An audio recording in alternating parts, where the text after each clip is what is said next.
Հրդեհ, ծուխ, տարհանում։ Ռուս-հայկական մարդասիրական արձագանքման կենտրոնում ստեղծված վարժական հրապարակում հայ եւ ռուս փրկարարները համատեղ ուժերով նախապես մշակված սցենարով հերթով խաղարկում են տարբեր արտակարգ իրավիճակային սցենարներ։ Հրդեհաշիջման աշխատանքներ շինություններում, ծխահարված քաղաքացիների տարհանում շենքերից, լիցքավորման կայաններից տուժած մարդկանց դուրսբերում եւ այլն։ Փրկարարները փորձարկում են նոր արդիական գործիքներ, գիտելիքներն օգտագործում գործնականում։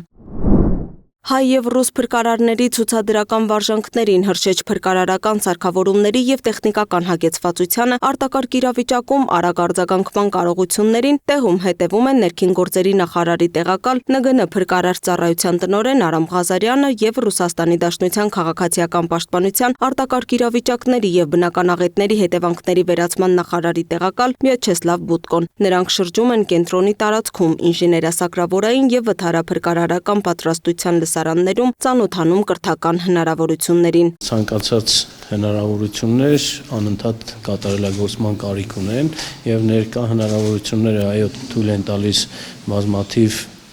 մարտահրավերներ իրականացնել եւ արդյունավետ կերպով, սակայն ինչպես նշեցի, ցանկացած հագեցվածություն անընդհատ անհրաժեշտություն կա բարելավելու։ Եվ գործընկերոջ հետ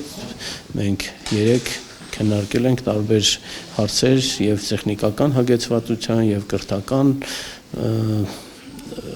մեր ծառայողների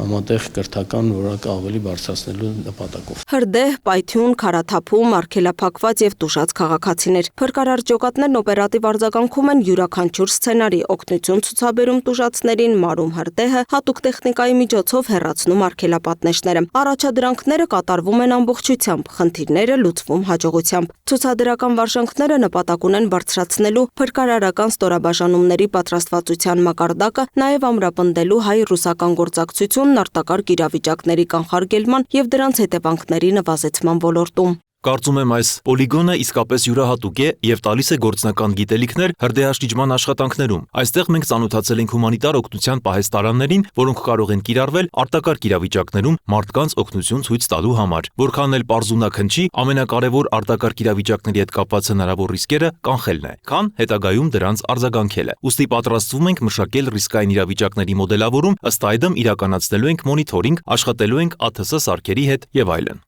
Փրկարարների համատեղ զորավարժությունում ցուցադրվեցին նաև արտակարգ իրավիճակներում օգտագործվող վերջերս ձեռք բերված նոր փոխադրամիջոցներն ու տեխնիկան, որոնք հնարավորություն կտան էականորեն օպերատիվ ու արդյունավետ դարձնելու փրկարարների աշխատանքները։ Այս ամենի հետ մեկտեղ փրկարարների պահեստում դեռ բացակայում են բարձրահարկ շինությունների համար նախատեսված շարժական սանդուղքներ եւ բազում այլ կարևոր սարքավորումներ, բայց այնուամենայնիվ փրկարար ծառայությունից հայտնում են, որ շուտով այն կհամալրվի անհրաժեշտ տարբեր շարժակազմերով։ Լուսինե Գրիգորյան, Free News, Ազատ լուրեր։